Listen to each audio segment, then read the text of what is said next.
Rikthehet në universitetin e tij si kryebashkiak dhe vlerësohet me titullin doktor honoris causa. Erion Velie ka qenë i ftuar i nderit në ceremoninë e diplomimit të 3.000 studentëve të Grand Valley State University, ku mori titullin për kontributin e tij në shërbimet publike.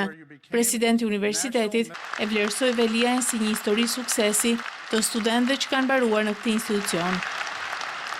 Stili juaj energjik i leadershipit ka marrë një mbështetje të madhe nga qytetarët. Grand Valley State University mbushet me krenari nga suksesi juaj. Me autoritetin që më është dhënë nga bordi i drejtuesve, ju jap titullin doktor honoris causa në shërbimet publike, me të gjitha të drejtat dhe privilegjet që gëzon. Urime. Erion Velia e falenderoi universitetin ndërsa rrëfeu vendimin e tij më të vështirë për të lënë Amerikën dhe për t'u kthyer në Shqipëri.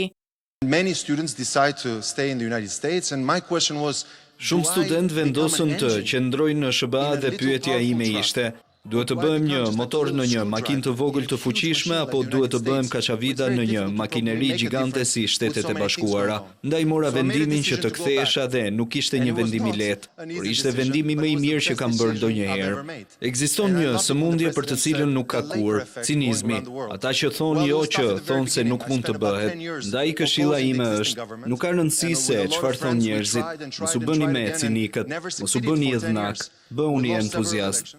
Kryetari i bashkisë theksoi se investimi më i madh nuk është në para, por në njerëz të zotë dhe të suksesshëm.